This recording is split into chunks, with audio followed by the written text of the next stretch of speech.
Vous êtes, mesdames et messieurs, sur NCA, la nouvelle chaîne africaine, désormais disponible sur le bouquet Canal+, Afrique Canal 573 et en France sur Free, Canal 426 et bienvenue dans Frontal, votre rendez-vous qui vous plonge au cœur de l'actualité politique sur le continent.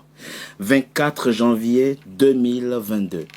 Le lieutenant-colonel burkinabé Paul-Henri Sandaogo Damiba renverse à la surprise générale le président burkinabé Roch-Marc Christian Kaboré et le contraint à la démission. 8 mois plus tard, il sera lui-même renversé par un groupe de militaires dirigé par le capitaine Ibrahim Traoré. Il réussit à sauver sa peau et se réfugie au Togo sous la protection bienveillante du pouvoir togolais. Mais l'homme est loin d'avoir dit son dernier mot. Depuis Lomé, il manigance, complote et cherche à déstabiliser, voire à renverser son successeur. C'est du moins ce que lui reproche le pouvoir burkinabé. Témoignages et preuves à l'appui. Pour le Togo, trop, c'est trop. Paul-Henri Sandaogo Damiba, devenu donc encombrant, a tout simplement été remis aux autorités burkinabées ce 17 janvier. Analyse et décryptage de cette actualité burkinabé dans cette émission où j'ai le plaisir de recevoir 3 invités. Claude Wilfried et Kanga. Et Kanga, vous êtes maintenant un habitué de mon émission. J'en suis honoré. Vous êtes analyste politique. Merci d'avoir accepté notre invitation pour décrypter cette actualité burkinabé. Merci Richard, c'est à chaque fois le même plaisir. Merci. Alain-Jules Meunier, vous êtes journaliste, analyste politique, grand soutien vous du pouvoir togolais, on l'a souvent vu dans certaines de vos émissions politiques sur le continent. En tout cas, merci d'avoir accepté notre invitation. Je vous remercie pour l'invitation et c'est un bien grand mot de dire que je suis soutien du pouvoir togolais.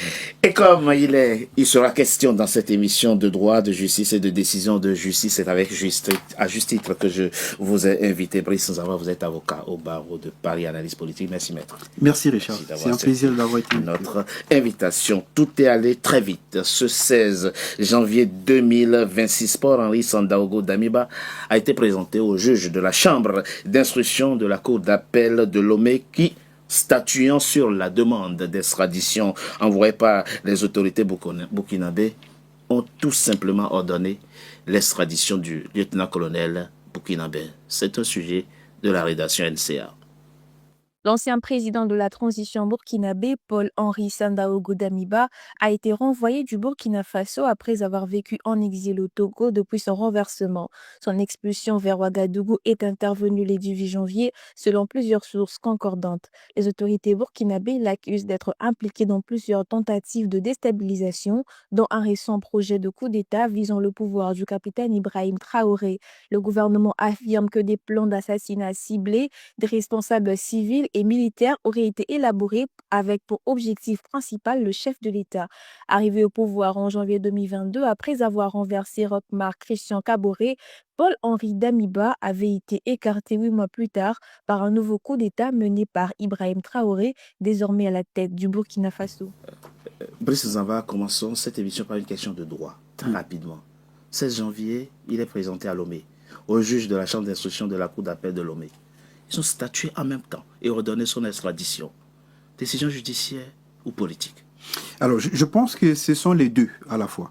Voilà, parce que ce qu'il faut comprendre, c'est que la décision d'extradition, c'est avant tout une décision éminemment politique, déjà, pour commencer. Mais il faut que cette décision politique soit fondée sur une procédure judiciaire qui est respectée comme l'exige la loi du pays requis, donc du pays vers lequel la requête d'extradition a été formulée. Bon, alors moi, ce que je trouve un peu détonnant dans cette procédure, c'est que vous avez la décision de la chambre d'instruction, de la cour d'appel qui statue le 16. C'est ça. Et vous avez le 17, parce que ce qui se passe quand la chambre de l'instruction donne un avis, et donc quand l'avis est favorable, il appartient au ministre de la Justice donc de faire une proposition au Premier ministre pour que le Premier ministre prenne le décret d'extradition. Mais le décret d'extradition, c'est un acte administratif. C'est ça. Donc c'est un acte qu'on peut attaquer devant donc le Conseil d'État si on a là-bas ou le tribunal administratif.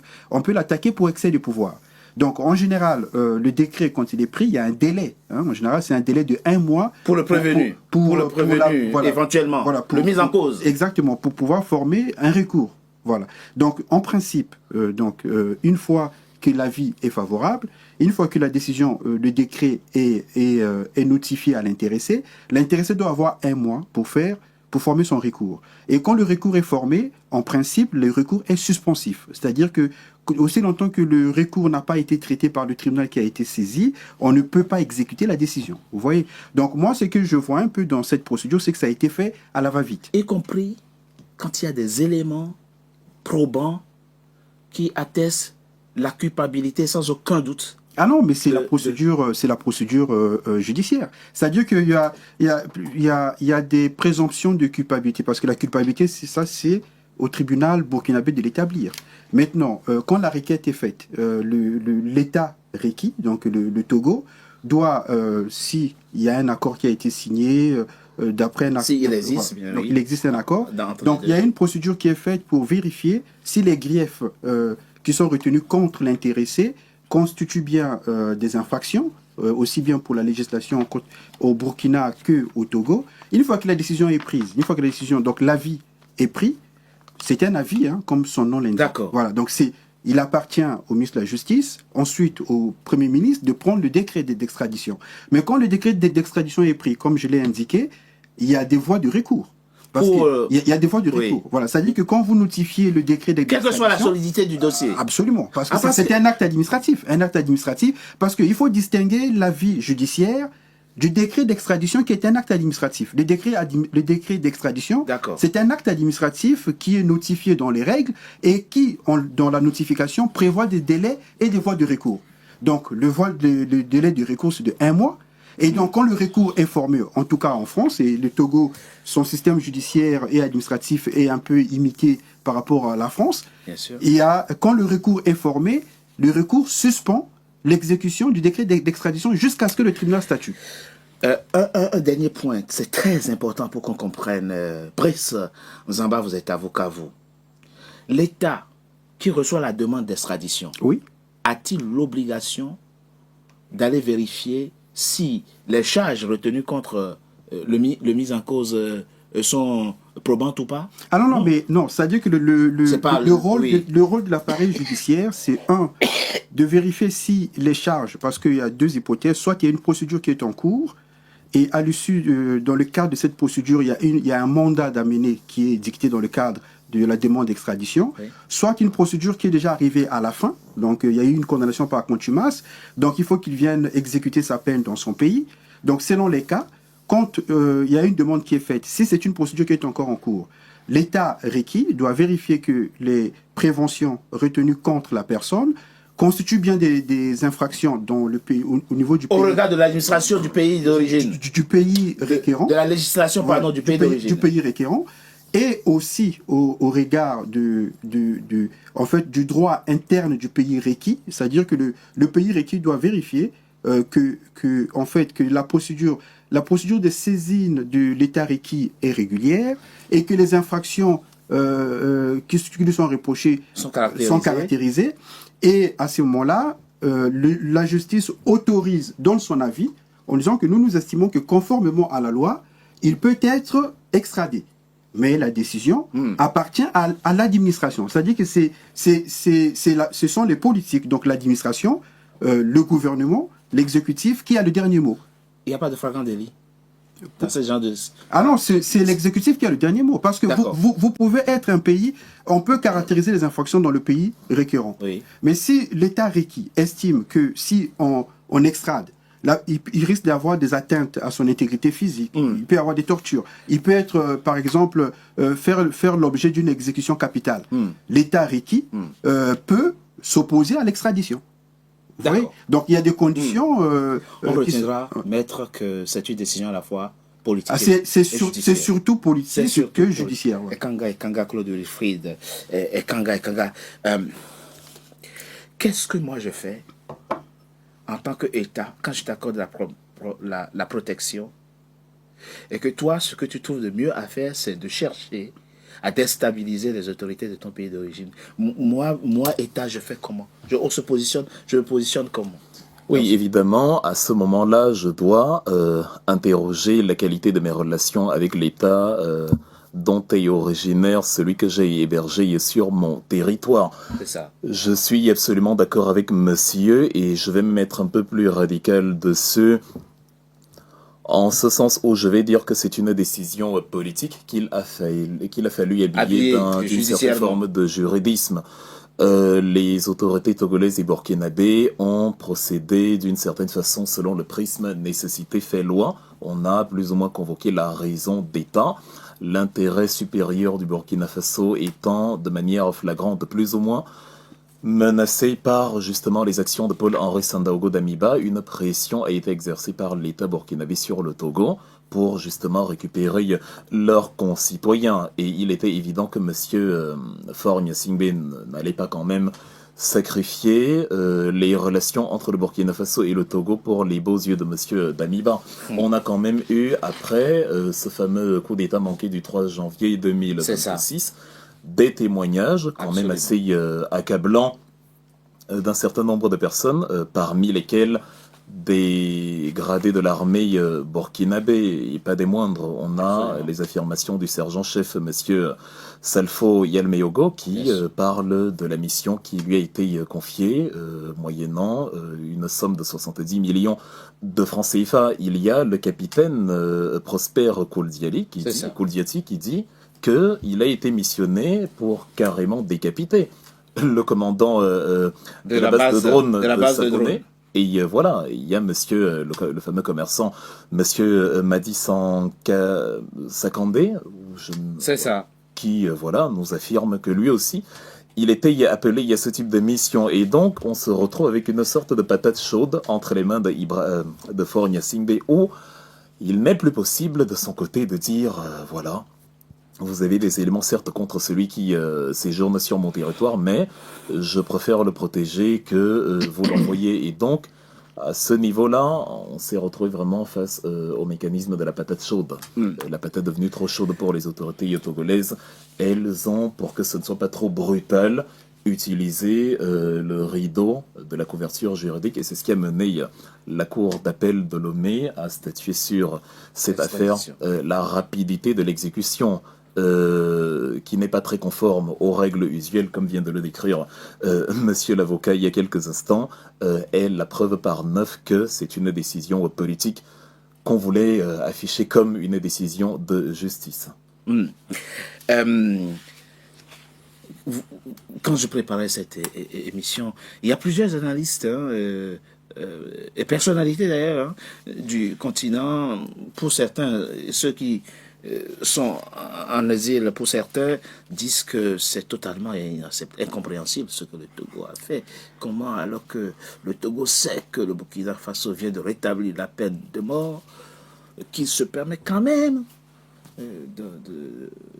d'extrader Paul-Henri Sandaogo Damiba vers le Burkina Faso? Ben, écoutez, je crois que le gouvernement burkinabé a donné des garanties à propos de cette extradition-là. C'est-à-dire que voilà, il n'y aura pas atteinte à son intégrité physique, etc. C'est-à-dire le retour de l'ancien chef militaire Damiba. Donc ça, c'est la première garantie.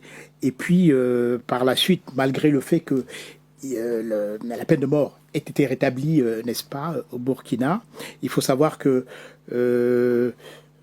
c'est en 2008 qu'il y a eu vraiment encore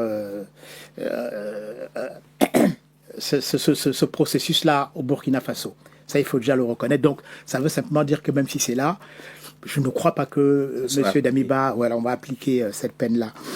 Maintenant, le problème réel dans cette affaire-là, effectivement, ça interroge. C'est-à-dire que le Burkina Faso fait sa demande le 12 janvier. Oui. Et donc, c'est vraiment hyper rapide. Ça, j'adhère forcément dans ce qui se passe, dans ce que les autres ont dit tout à l'heure. Parce que ce qu'il faut savoir, c'est que là, il y a une question de raison d'État. Parce qu'effectivement, il y a des preuves vraiment irréfragables par rapport au fait que il y a c'est M. Damiba de déstabilisation. De déstabilisation. C'est évident, monsieur. Il est accusé. D'ailleurs, on a, vous voyez les grandes sommes là, alors que on avait gelé ses avoirs en 2024. C'est ça. Ça veut dire qu'il y avait des problèmes. Et puis, il faut savoir quelque chose. Quand je parle, ça c'est géopolitique. Il y a des intérêts entre les deux pays. C'est le nord du Togo, c'est-à-dire le sud du Burkina Faso, cette frontière-là qui a des centaines de kilomètres, il faut savoir qu'il y a une recrudescence, n'est-ce pas, des groupes armés djihadistes C'est vrai, surtout. c'est vrai. Et donc, je crois que les deux pays se sont dit, bon, là-dessus, il ne faut pas qu'on s'amuse, parce que demain, d'ailleurs, M. Damiba est soupçonné d'avoir aussi financé des groupes djihadistes pour attaquer effectivement son pays d'origine. Donc, je me dis, je ne suis pas dans les secrets de Dieu, je ne sais pas comment ça s'est passé au niveau de l'administration togolaise. En revanche, je me dis que c'est une raison d'État, d'autant plus que aujourd'hui le Togo travaille en collaboration avec les États-Unis, justement pour éradiquer, n'est-ce pas, cette vermine terroriste-là au niveau de cette frontière-là. Donc, forcément, on peut s'interroger de la rapidité, effectivement, de l'exécution, n'est-ce pas, de cette extradition, mais il y a raison d'État. Quand quelqu'un, on vous reçoit... Peut-être il y aurait des risques de fuite, au fait, d'évasion après. Tout est possible. Parce qu'après, s'il sait qu'il est sous le coup d'une extradition, il peut chercher... Enfin, je ne sais pas si le pouvoir togolais doit barricader sa maison et poster des soldats. Non, on l'a arrêté et on l'a conduit au tribunal. Oui, mais s'il fallait respecter le délai d'un mois, le délai de recours, il faut bien le garder quelque part. Oui, parce que aussi longtemps... Il aurait fallu le garder en principe, aussi longtemps que le délai n'est pas épuisé, on doit le mettre en situation d'exercer son recours. Et s'il s'enfuit? Une fois, non, mais l'État togolais, c'est tout de même un État. Donc, ils doivent prendre des mesures pour le mettre, pour l'assigner à résidence, le temps qu'il prenne son avocat, qui va faire un recours dans le délai d'un mois, et puis attendre la procédure sur son cours. Voilà, mais la vérité, c'est que c'est vraiment une décision politique. Hein. C'est vraiment une décision politique parce que quand vous voyez ce qui se passe, par exemple, entre le Sénégal et la France, au sujet du dossier du journaliste Madjambal Ndiaye. Vous voyez, ce journaliste a été condamné à Dakar. Il s'est enfui en France. En fait, il est venu en France. Oui. Et l'État sénégalais a donc demandé à la France d'extrader Monsieur Madjambal Ndiaye. Mais aujourd'hui, l'État français ne s'exécute pas. Donc, c'est toujours une procédure qui est en cours et l'État français fait tout pour retarder. Pourquoi? Parce qu'il y a aussi des considérations politiques. Parce que quand on est réfugié politique ou quand on fuit en exil, il faut savoir choisir le pays où on fuit. Il faut prendre le temps de consulter ces conseils juridiques, de voir, bon, le pays où je vais, est-ce qu'il y a un accord d'extradition avec le pays que j'ai fui? Je suis quand même un homme politique, oui. Avec des responsabilités, et je suis appelé à entreprendre des actions politiques. Est-ce que le pays où je vais a un accord d'extradition ou pas? Est-ce que c'est un pays géopolitiquement qui est proche du pays d'où je viens ou pas? C'est ça qu'il faut se poser comme question. Absolument.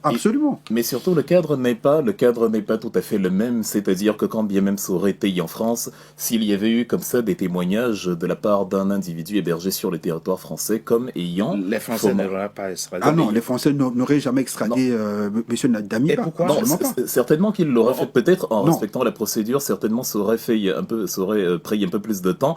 Mais s'il y avait des éléments clairs, sinon la France rendrait complice de soutien au terrorisme. Non, mais parce que ce qu'il faut comprendre, c'est que la première question d'extradition, c'est d'abord une question géopolitique. C'est d'abord ça. C'est ça qui prime avant tout. Oui, justement. Avant le droit. Pardon. Cela signifierait, parce que les pays occidentaux notamment se défendent de ne pas soutenir le terrorisme sur le territoire africain, ce dont ils sont accusés très fréquemment d'ailleurs. Alors, je m'imagine en territoire français, un Paul-Henri Sandaogo Damiba dont on aurait des éléments et des témoignages éventuellement. Mais permettez-moi d'aller au bout de l'analyse. Vous êtes en train de nous expliquer quoi, concrètement? Ce que je suis en train de dire, c'est que... Oui, ce que je suis en train de dire, moi, c'est qu'à la place des autorités burkinabées, j'aurais certainement plus ou moins procédé de la même manière. Évidemment, quand je convoquais le fait que c'est une décision principalement politique, je ne dénigre pas le principe de la raison d'État. Ce n'est pas maintenant que l'accusation de soutien au terrorisme émerge. En ce qui concerne Paul-Henri Sandaogo Damiba, on a écouté le ministre de la Sécurité burkinabé, M. Mohamedou Sana, à plusieurs reprises, justement, dénoncer cet état de fait et l'implication de l'ancien président. On a eu, en septembre 2024, une radiation de masse d'une quinzaine d'officiers de l'armée burkinabé, parmi lesquels Paul-Henri Sandaogo Damiba pour son soutien justement à des tentatives de déstabilisation au Burkina Faso. L'événement du 3 janvier n'est que le pic, en fait, le point culminant mais ça, de la ça chose. Mais sinon... c'est que vous dites, cher ami, ça c'est l'argumentation de l'État burkinabé. Et que vous faites écho de cette argumentation. Après, nous avons les témoignages mais je ne dis pas qu'il y a... éventuellement n'auraient rien à gagner, il y a s'impliquer eux-mêmes. Oui, mais ça ce sont des éléments que vous mettez en avant, que l'État burkinabé met en avant. Maintenant, dans l'hypothèse où M. Damiba serait sur le territoire français, M. Damiba aurait pris des avocats et tenant compte de comment l'État français considère l'État burkinabé comme étant un État sous dictature et où les droits de l'homme ne sont pas respectés, parce que c'est ça l'image que l'État français a de l'État burkinabé.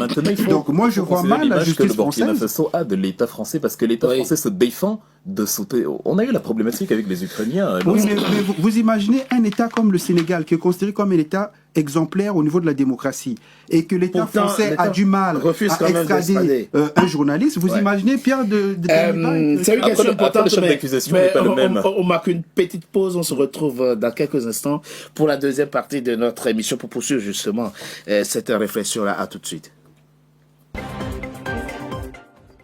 NCA, désormais sur Free. Après son intégration au bouquet Canal+ Afrique, Canal 9 et Canal 573, NCA poursuit son développement et vient d'intégrer le célèbre bouquet Free TV, Canal 426. La chaîne panafricaine renforce ainsi son ancrage aussi bien en Afrique que hors d'Afrique. Le développement de NCA, c'est vous, nos téléspectateurs à travers le monde. NCA, la chaîne panafricaine de référence.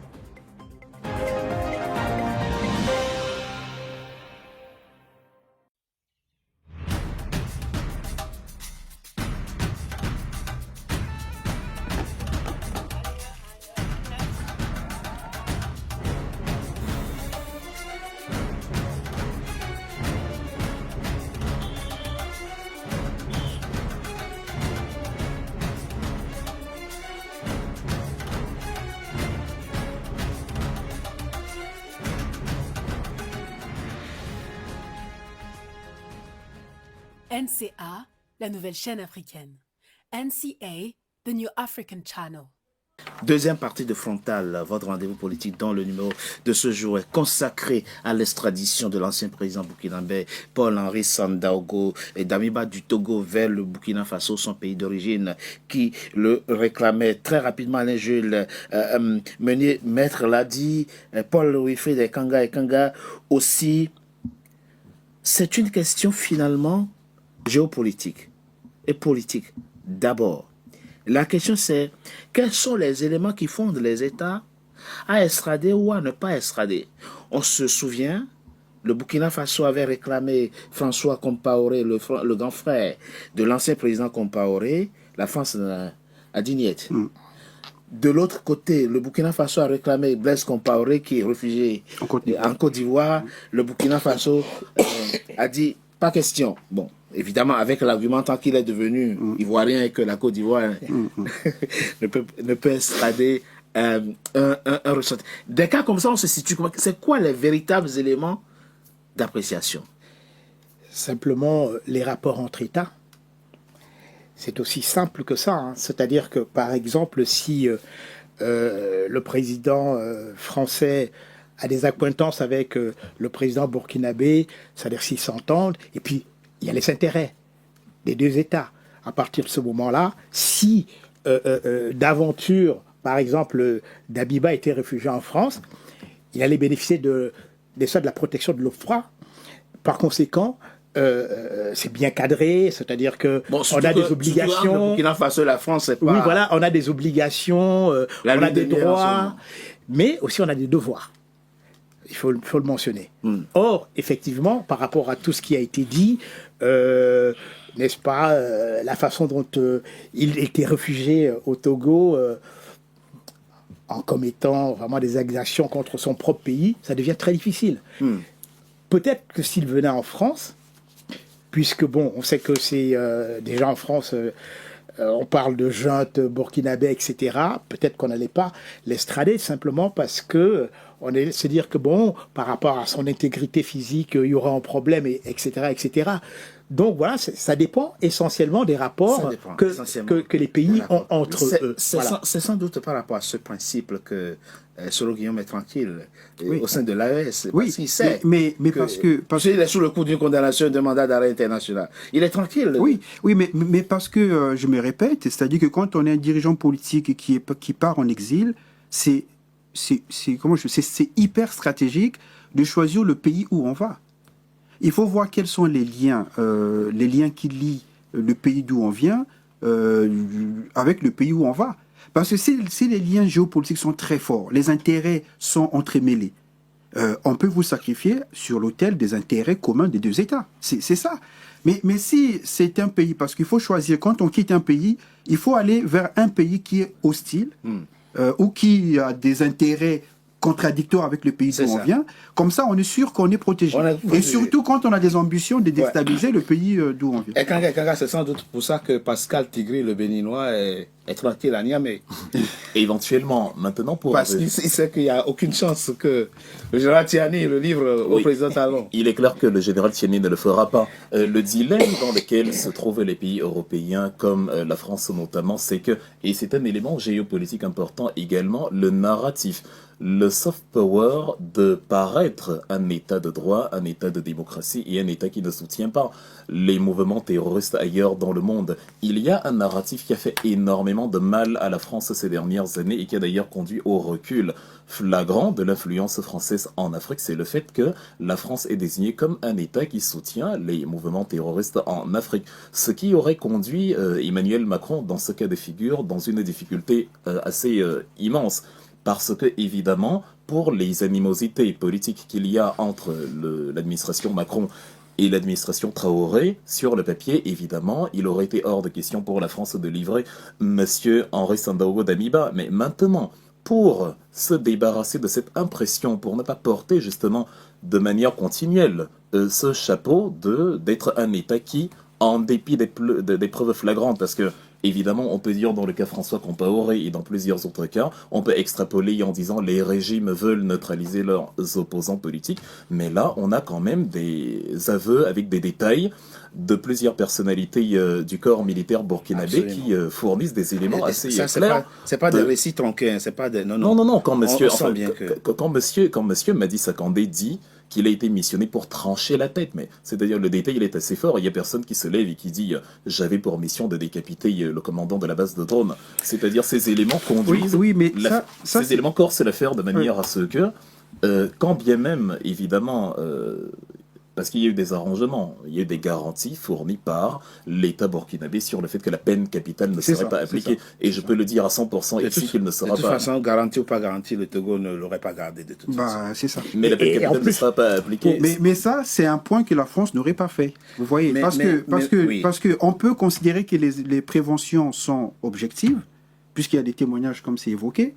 Mais la question qui se pose, c'est est-ce qu'il y a des garanties suffisante qu'il n'y aura pas des traitements inhumains et dégradants contre la personne. Et ça, c'était un point sur lequel ça allait s'arrêter. C'est-à-dire que la procédure n'allait pas aller plus loin. Parce que le Burkina Faso doit prêter attention au fait qu'un cas similaire pourrait se répéter à l'avenir. Et évidemment, il faut faire preuve de crédibilité. Si on a signé un accord bilatéral où on a convenu qu'il n'y aurait pas de traitement inhumain, il y aurait un procès équitable, il n'y aurait pas d'atteinte à l'intégrité physique et que cela se produit, il est évident que le Burkina ne pourrait pas espérer à l'avenir récupérer l'un de ses ressortissants. Oui, mais c'est serré trop tard pour la personne. Pour ajouter de l'eau à votre boule, ce qui se passe actuellement dans l'AES et le Togo, il faut savoir quelque chose. C'est-à-dire que les dissensions entre le Niger et le Bénin sont telles que, aujourd'hui, le port normalement béninois qui avait toutes les marchandises du Niger transitaient par le port béninois. Aujourd'hui, Cotonou n'est plus le lieu. C'est vrai. C'est au Togo. Oui. Il faut le savoir. Et ça coûte plus cher. Donc ça rapporte beaucoup de devises au Togo. Et effectivement, on parlait tout à l'heure du terrorisme. Ce qui se passe, c'est que ils sont obligés de convoyer de camions, beaucoup de camions qui repartent du côté de Niamey. Et pour cela, il faut sécuriser la route, la voie, n'est-ce pas, qui mène à Niamey. Donc, il y a automatiquement, n'est-ce pas, des relations qui se tissent entre le Togo et le Burkina, et puis, enfin, l'AS en général, pour convoyer, n'est-ce pas, ces camions-là. Donc, il y a tout ça qui fait que Damiba, il ne pesait plus trop par rapport à tout ça. Alors, on parlait de la France. Il y a cette circonstance atténuante en France que ces tribunaux se prévalent de la compétence universelle, qui fait que parfois là on parle dans certains domaines, dans certains domaines on est en train de juger le rebelle congolais Roger Molumba pour des crimes commis en RDC, à l'est de la RDC, c'était en novembre dernier. Donc quelquefois la France se dit ok, je le juge ici chez moi, je le garde et je le juge ici chez moi, même là aussi. Oui, mais ça c'est une possibilité qui est reconnue dans le cadre d'une procédure d'extradition. C'est-à-dire qu'on peut ne pas extrader et puis juger la personne, condamner la personne sur le territoire, et puis la personne est incarcérée s'il faut l'incarcérer. Ce qui est étonnant dans cette histoire, c'est comment Damiba a-t-il pu imaginer qu'on peut comme ça le laisser impunément à Lomé 2, manigancer, enfin, transformer le Togo en base arrière et déstabiliser son pays. Je ne comprends pas. C'est un homme pas très intelligent.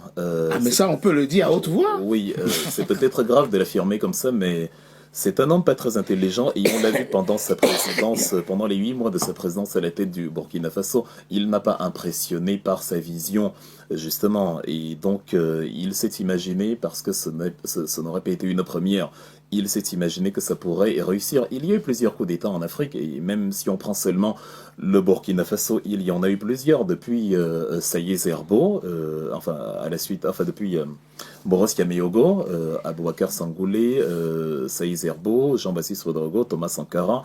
Il y a eu plusieurs reprises des coups d'État, réussis pour les uns, non réussis pour d'autres, et à chaque fois, il y a un militaire qui se dit, moi, mon tour sera couronné de succès. Et donc Paul Damiba, ayant en quelque sorte le mal du pays, et certainement, je défends la thèse du gouvernement burkinabé parce que les gouvernements de l'AES reçoivent énormément d'hostilité de la part de puissances, effectivement, qui voient d'un mauvais œil. Bien sûr. Justement, le fait que la politique qu'il mène est une politique qui se désoriente de plus en plus, justement, de l'occidentalo-centrisme, et dont tous les moyens sont bons.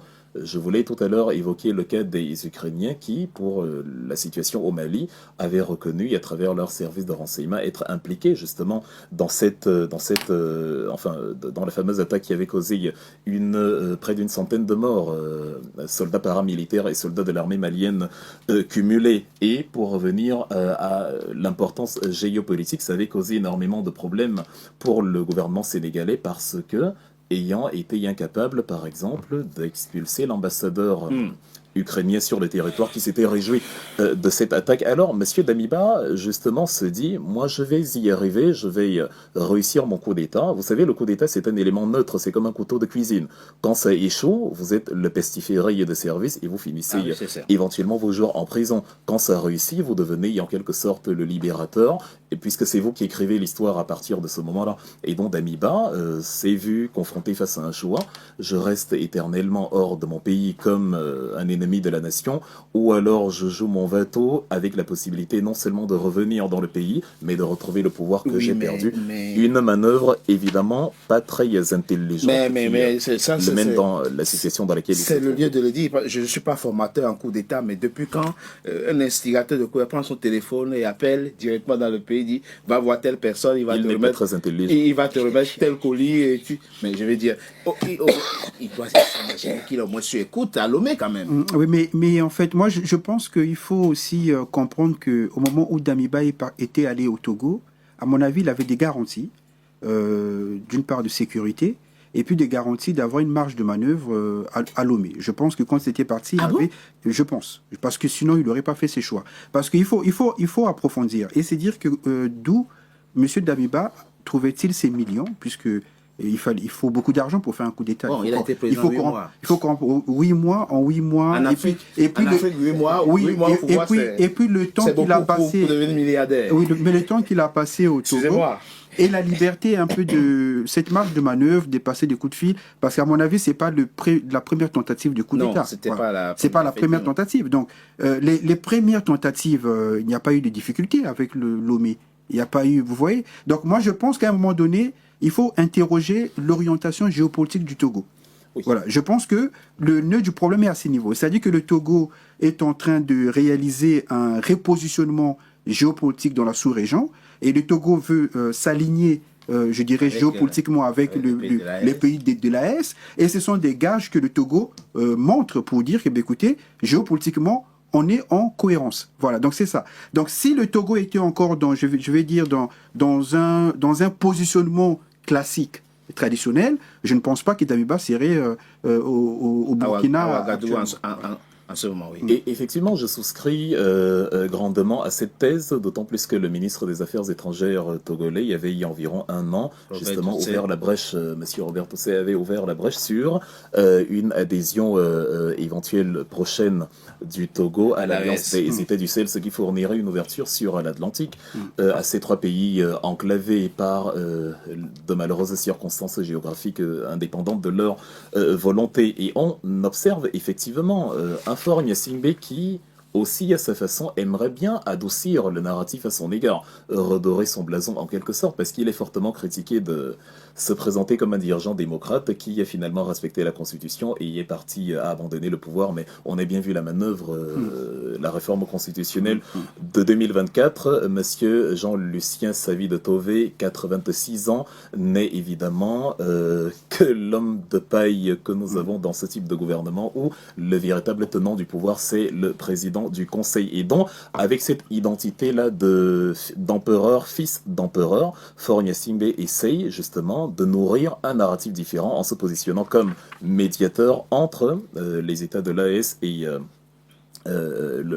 entre le gouvernement burkinabé et la problématique d'Amiba. Il essaye également de se positionner comme une sorte de facilitateur. Le Togo, vous voulez dire? Oui. Le pouvoir togolais. Le pouvoir togolais, une sorte de facilitateur du sûr. processus économique des États de l'AES, c'est-à-dire une sorte de partenariat gagnant-gagnant qui n'est finalement pas si critiquable que soit, quel que soit le mépris qu'on peut avoir pour M. Faure Gnassingbé. Il faut reconnaître que la démarche, en tout cas, va dans un sens qu'on peut plus ou moins approuver, parce que les États de l'Est ont ce besoin d'accès à la mer. On voit d'ailleurs les rapprochements qu'il y a avec le Maroc, c'est pour les mêmes finalités au niveau de l'ouverture sur l'Atlantique. Et le projet étant à plus long terme avec le Maroc, s'il peut être accéléré à travers le Togo, bien leur en face et Faure Gnassingbé verrait d'un très bon œil justement ce rôle-là de courroie de transmission, de facilitateur des relations, et éventuellement deviendrait la quatrième roue du carrosse, ce qui ne serait pas pour me déplaire dans le cas du Togo de manière globale, sans avoir de réelles affinités avec l'homme, Gnassingbé. Donc son orientation vient en quelque sorte aussi. Mais c'est intéressant ce que vous dites, Claude Wilfried Kanga, c'est vous qui évoquiez les questions géopolitique, c'est compliqué. Ah oui, c'est compliqué, maître, pour le Togo, parce que un trop grand rapprochement vis-à-vis de l'AES crée un mécontentement en Côte d'Ivoire et en France. Oui. La France. Oui, mais alors, en Côte d'Ivoire, au Bénin et au-delà. Oui, mais en fait, comment on fait? Oui, mais en fait, la politique avant tout, c'est la géographie. C'est la géographie commande. La politique. Voilà, quand on est un homme politique et on est visionnaire, on tient compte de sa géographie. Voilà. Et au niveau de la géographie, quand on voit, le Togo ne peut pas s'aliéner les bons rapports avec les pays de l'AES. Voilà. Et puis, c'est un positionnement, comme ça a été évoqué, qui permet aussi au Togo de tirer son épingle du jeu sur le plan économique. Donc il y a ça.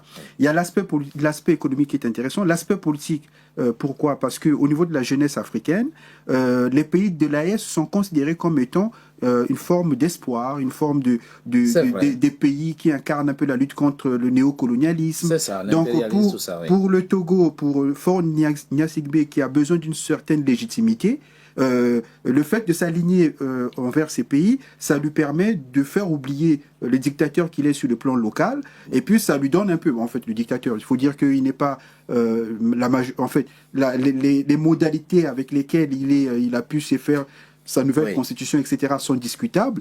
En fait, ce que je veux dire, c'est que la légitimité qu'on peut lui contester à l'intérieur, il peut acquérir cette légitimité sur le plan. Il a déjà, puisqu'il est médiateur sur plein de... Voilà, sur le plan de la sous-région, et je pense qu'il manœuvre bien. Au niveau de politique... Il y a quelques jours, il a reçu à Lomé, un mini-sommet pour la crise en RDC. C'est ça, c'est-à-dire que c'est quelqu'un qui arrive à sentir comment le vent, quelles sont les forces qui sont en train de se former en Afrique et vers où ça se dirige et sur quelle force il faut travailler. Et il parle peu, en plus. Oui, mais il faut se méfier des gens qui parlent peu. Il a de l'analyse. On marque une coup de pause. Il est cynique et il faut se intelligent. méfier des gens qui parlent peu, c'est vrai en plus. On marque une coup de pause, on se retrouve dans quelques instants pour la troisième et dernière partie de notre émission. Tout de suite. NCA, désormais sur Free. Après son intégration au bouquet Canal Plus Afrique, Canal 9 et Canal 573, NCA poursuit son développement et vient d'intégrer le célèbre bouquet Free TV, Canal 426. La chaîne panafricaine renforce ainsi son ancrage aussi bien en Afrique que hors d'Afrique. Le développement de NCA, c'est vous, nos téléspectateurs à travers le monde. NCA, la chaîne panafricaine de référence.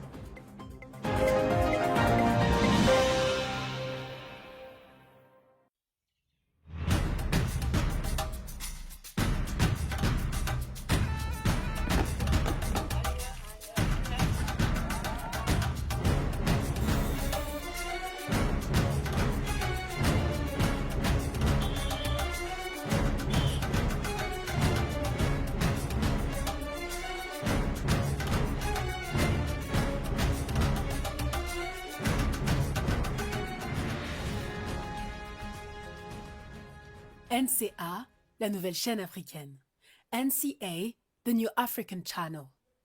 Troisième et dernière partie de Frontal, votre rendez-vous politique dont le numéro de ce jour est consacré au Burkina Faso qui vient d'obtenir du Togo l'extradition de l'ancien président Paul-Henri Sandaogo Damiba. C'était donc ce 17 janvier.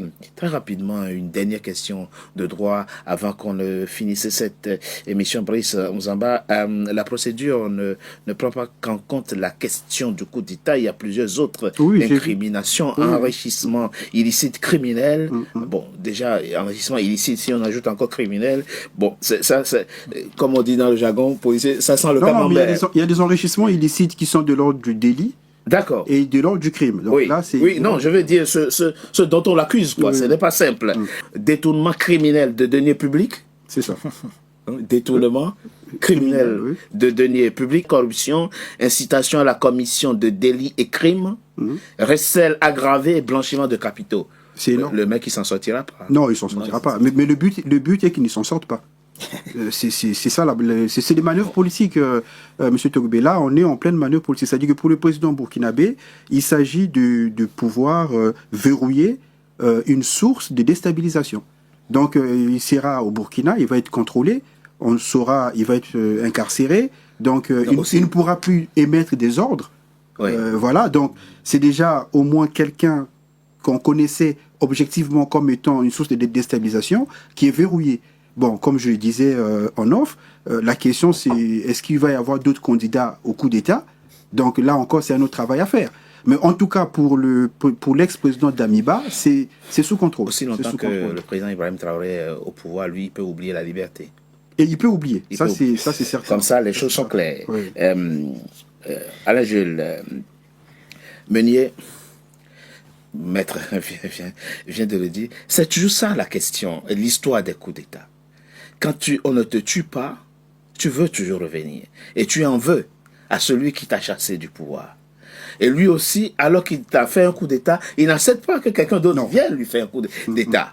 C'est très compliqué, cette histoire. C'est pour ça qu'on a bien fait d'exclure ça du champ des mécanismes de légitimation des pouvoirs. qu'il faut passer par les élections. Oui, vous savez, par exemple, Marc Roch Kaboré, il vit à Ouagadougou sans problème. C'est vrai. En civil, tranquille. Quand il est malade, on l'autorise à aller et il revient. Parce que les gens se disaient que quand on l'a autorisé à aller sur je crois que c'était dans les pays du Golfe, là, il est revenu sans problème. Et on dit qu'il est sous surveillance, mais vraiment, il mène une vie normale, quasi normale. Alors, Damiba, il faut savoir que quand Damiba réussit son coup d'État, il est avec Ibrahim Traoré. Beaucoup de gens ne le savent pas. C'est vrai. Ils font tous partie de comment ça s'appelle, le mouvement patriotique pour la sauvegarde de la restauration. Ils font tous partie de cela. Mais qu'est-ce qui déclenche déjà le coup d'État contre Kaboré? C'est le fait qu'il y a une recrudescence du terrorisme, etc. Ouais. Et c'est la même chose qui est reprochée à Damiba. Parce que quand il arrive au pouvoir, enfin, on lui reproche deux choses, déjà, alors que Blaise Compaoré a été condamné par la justice burkinabé, et il a voulu un retour de Blaise Compaoré, c'est-à-dire absolution la plus totale. Déjà, les Burkinabés... Pour bénéficier de son expérience, de son conseil, etc. Soi-disant, on va dire. Les Burkinabés lui ont reproché déjà cela. Et puis, il y a eu le grand massacre de Gaskindé. À partir de ce moment-là, les jeunes officiers, n'est-ce pas, que Traoré a réunis autour de lui, se sont dit, bon voilà, on va faire un coup d'État. D'autant plus qu'il y avait déjà enrichissement illicite, blanchiment de capitaux, etc., dans certains pays. Donc on le soupçonnait déjà de tout ça. Donc, finalement, aujourd'hui, lui se dit, voilà, il faut que je revienne au pouvoir, et puis fait, passez-moi l'expression, il fait un peu le con et tout en étant au Togo, etc.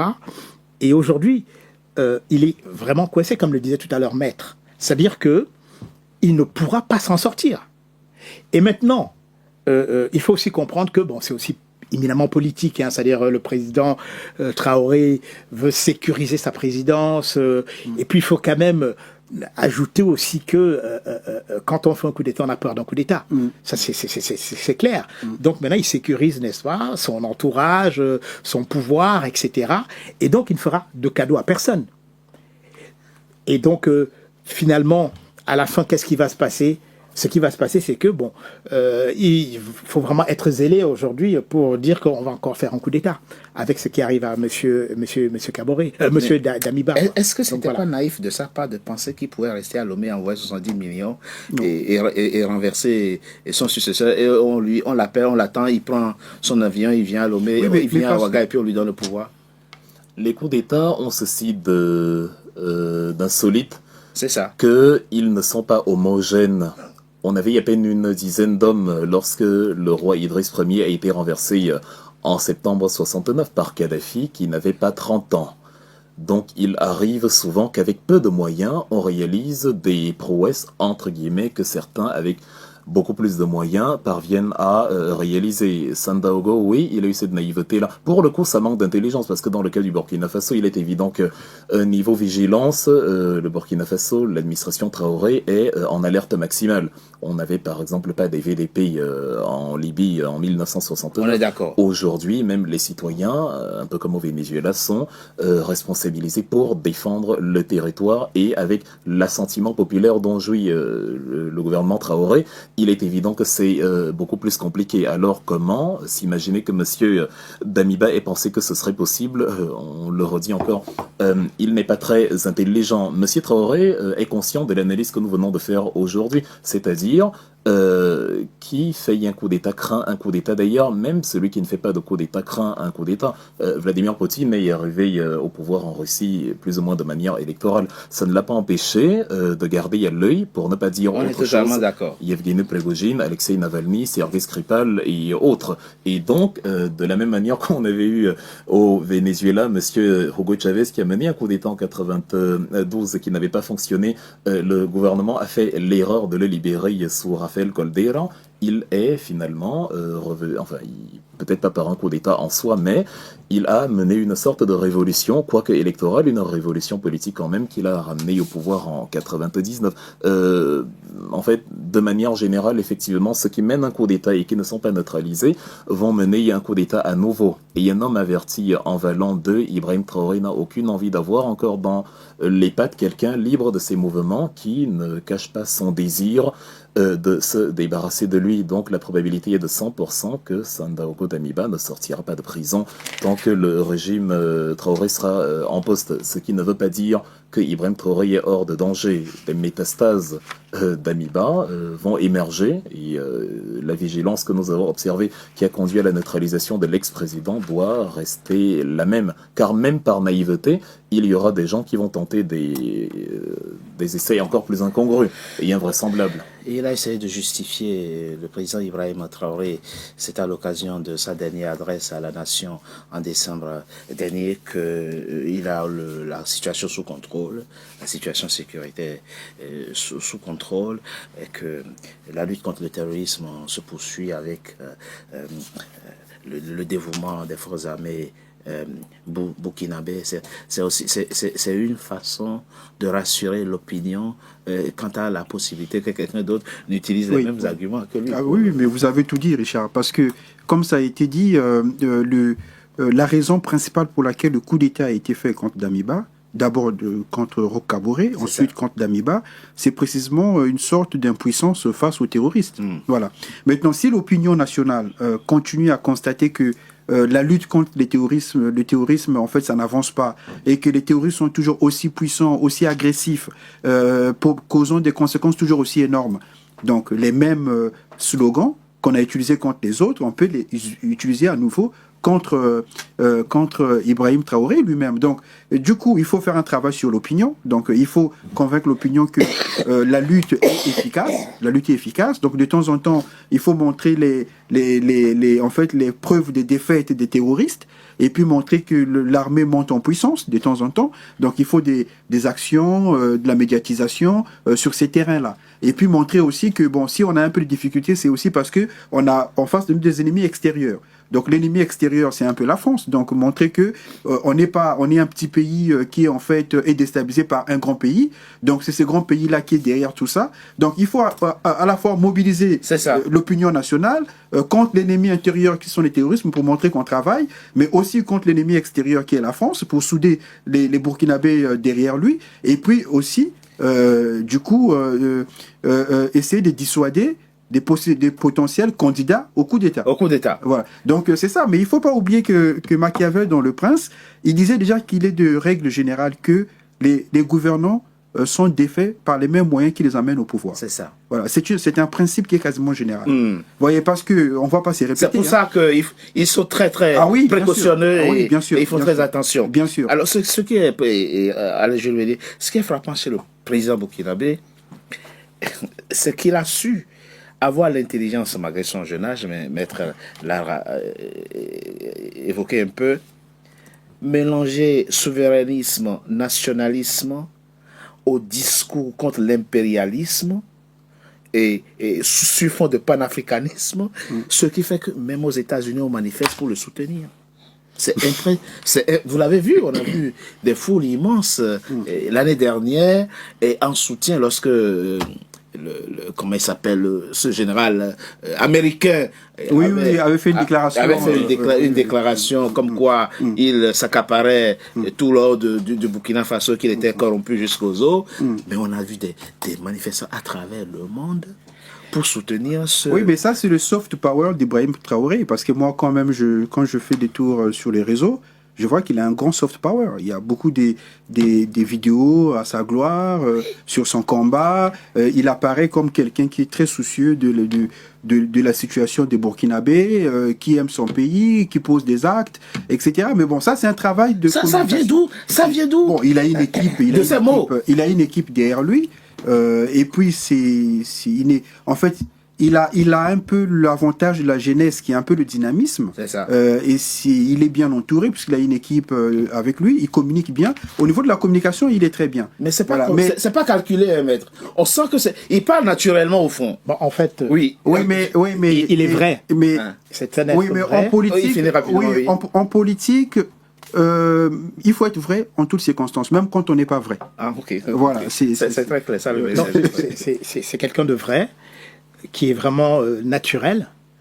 Et quand on regarde en fait ce qui s'est passé depuis 2022, il a quand même fait des prouesses sur le plan économique. Et sur C'est le vrai, plan, des économistes non burkinabés le reconnaissent. oui, sur le plan même du modernisme, parce que les gens ont souvent cette confusion-là entre développement et modernité. Bon, il construit des immeubles, 15 étages, au moins 17 ici. Il réalise une autoroute, c'est invraisemblable, c'est-à-dire qu'on se pose des questions. De 300 km de Ouaga à Bobo Dioulasso, c'est vrai. 300 km avec les moyens du Burkina, c'est-à-dire sans emprunter quelque part, sans référer à une banque chinoise ou je ne sais trop quoi. Donc il y a tout ça. Et puis bien évidemment, il y a sa jeunesse, parce que quand il arrive au pouvoir, il a 34 ans, c'est le plus jeune chef d'État au monde. Donc il y a cet écho-là qui va un peu partout. Et aujourd'hui, sur le plan communicationnel, on voit très bien les choses, comment ça se passe. Il est tout le temps sur les réseaux, parce qu'il communique avec son peuple, il communique avec ses collègues de l'AES, et bien évidemment, il exacerbe en fait, n'est-ce pas, les grandes puissances. cette fibre de la France, n'est-ce pas, qu'on déteste parce que la France déstabilise, etc. Donc, il joue de tout cela. Et d'ailleurs, il fait partir Damiba, c'est-à-dire quand le peuple sort dans la rue, quand il prend le pouvoir, et donc le sentiment anti-français est grandiose dans tout le Burkina Faso, parce qu'il dit que Damiba c'est l'homme de la France. Il faut aussi savoir ça. Donc du coup, aujourd'hui, par ce qu'il représente pour la jeunesse africaine, les gens s'allient forcément. Donc c'est pour cela qu'aujourd'hui, c'est vrai, on l'a vu, des manifestations. On peut comprendre au que Togo, au Bénin, partout, à travers partout dans le monde. dans toute l'Afrique. Il a l'avantage, Kanga sans doute, de l'héritage psychologique Sankara, qu'il semble réincarner. Oui, on est dans le bolivarisme made in Africa. Africa, c'est ça, on peut dire ça comme ça. Hein. Quand bien même il n'aurait pas été jeune, son langage corporel, politiquement parlant, est celui qu'il faut avoir. Il parle une langue que la jeunesse comprend. Il ne suffit pas de parler tous les jours, il faut apporter une touche pragmatique à ce qu'on dit.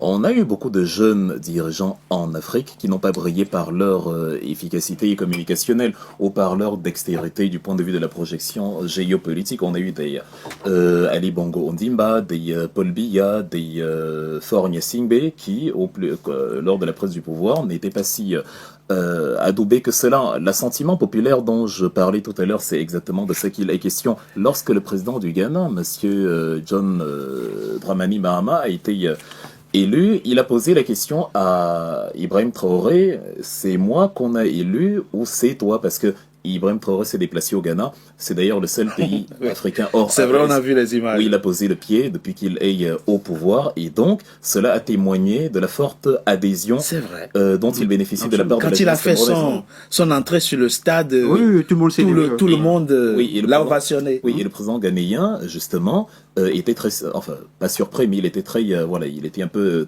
taquin. Il dit à monsieur Ibrahim Traoré, finalement, c'est toi le président. C'est vrai. Pourquoi il a autant d'ondes positives au Ghana? Parce que c'est le pays de Kwame Nkrumah. Monsieur Ibrahim Traoré matérialise sur de grandes largeurs la vision de Kwame Nkrumah. En 61, Kwame Nkrumah nous a écrit Africa must unite. Et quand vous voyez ce que les Burkinabés, avec les Maliens et les Nigériens, ont mis sur pied depuis septembre 2023, la charte du Liptako Gourma, c'est la matérialisation du panafricanisme tel que le voulait Kwame Nkrumah et non la sorte de coquille vide qu'a été l'Union africaine depuis son avènement, qui est en fait une réunion de personnes très bien habillées qui font un week-end dans une chambre d'hôtel et qui après rentrent chez elles. Donc, hormis la matérialisation du panafricanisme, il y a la volonté de souverainisme. Le Burkina Faso est le 4e producteur d'or en Afrique. L'or représente carrément 70% de ses recettes d'exportation et 15% de son produit intérieur brut. Et dont Monsieur Traoré voit d'un mauvais œil, et c'est très compréhensible, le fait que les entreprises étrangères qui exploitent l'or sur le territoire burkinabé, comment dire, s'arrogent la part du lion, et d'où la nationalisation des 5 mines parmi la petite dizaine de mines que compte le pays il y a quelques mois, et ça plaît énormément à la jeunesse africaine, tout autant que la volonté de mettre sur pied la double imposition, il n'est pas question qu'une entreprise française qui opère sur mon territoire n'est redevable fiscalement qu'à son pays d'origine. Il faut payer également l'impôt sur le territoire burkinabé, sinon il n'y a pas vraiment de rationalité à travailler avec nous. Aussi bien que sur la volonté de coopérer avec ceux qui veulent bien partager quelque chose. Le Burkina Faso, comme le Niger, comme le Mali, souffrent du fait que les entreprises technologiques étrangères, si on prend Arriva, qui opère depuis le début des années 70 sur le territoire et qui n'a pas construit une seule centrale nucléaire pendant qu'il y en a une cinquantaine sur le territoire français qui ne dispose pas d'un gisement d'uranium comparable. Donc ces mesures, ces réformes, hormis le simple narratif, il ne fait pas que du blabla, enfin il ne fait même pas du blabla, hormis le simple narratif, hormis la construction de ce qu'on peut voir, c'est la modernisation dans le contexte sécuritaire ultra difficile que nous connaissons et avec le narratif qu'il doit subir de la part de dirigeants occidentaux qui soutiennent dans le même temps des dictatures beaucoup plus abjectes. Totalement. Réussir à accomplir ce qu'il a accompli, ce qu'il a réalisé, ça ne peut que séduire la jeunesse africaine et c'est parti pour durer. Mais cela est aussi la cause des animosités et des nombreuses tentatives de putsch et d'assassinat dont il est naturellement l'objet. Sans oublier qu'il apporte l'intelligence de renégociation des contrats miniers. Il y a quelque chose que nous on ne savait pas, c'est-à-dire que les compagnies de raffinerie d'or, comment elles fonctionnaient avant? Elles peuvent prendre par exemple une tonne d'or brut avec toute la poussière et elles vont. On vous dira après, bon, en fait, après raffinerie, c'est 100 kg d'or plus que nous avons. Toi, tu n'as aucune prise sur ça, mais c'est hallucinant. Et ça fait des décennies. Ça s'appelle ça c'est un peu ce qui est un peu courant un peu partout en Afrique. Vous vous rappelez du président Lissouba, déjà ils s'en plaignaient à l'époque. Pour le pétrole chez toi. Pascal Lissouba, oui, il en parlait à son époque déjà. C'est ça. Et mais bon, il faut se donner les moyens. Parce pareil à la RDC. Oui, pareil pour la RDC. Alors, je pense que ce qui est bien avec, que ce soit même le Mali a soulevé la même question aussi. C'est ça. Des compagnies qui exploitent l'or et même les matières premières stratégiques. La nécessité de raffiner sur place, je pense que les États africains devraient s'inspirer de ces positionnements-là pour pouvoir imposer que tout ce qui est raffinage puisse se faire sur le territoire et que ça puisse profiter aux États. Exactement. Donc, j'ai des confrères burkinabés qui me disent, confrères, si le président Ibrahim Traoré organise une présidentielle aujourd'hui, il sera élu, mais haut la main. Il est tellement populaire dans le pays, disent-ils. Je ne suis pas là-bas, je ne sais pas. Mais j'imagine bien, s'il est populaire hors du Burkina, ce n'est pas. Mais là, il est face à un piège. Au fond, il a déjà dit, il n'y aura pas de présidentielle chez moi tant que la lutte contre le terrorisme se poursuivra. Ce qui est objectif. Ce qui est objectif, absolument. Oui. Sauf que, et là, ces analyses le disent, s'il ne fait pas vite pour se recycler, sa popularité finira de toute façon, comme ça, c'est le cas de... Oui, mais en fait, ce qu'il faut comprendre avec les peuples, c'est que les peuples ont besoin de victoires, en fait. Quand vous êtes dans une lutte, il faut que cette lutte soit couronnée de succès à la fin. Donc, le président Ibrahim Traoré, si, dans le cadre de cette lutte, et que cette lutte perdure, et qu'il y a une lassitude au sein des populations, les mêmes causes qui ont causé les effets des coups d'État, ça va se reproduire. Ça, c'est mathématique. Donc, il faut que dans un temps assez court, assez moyen, il faut que le problème du terrorisme soit réglé.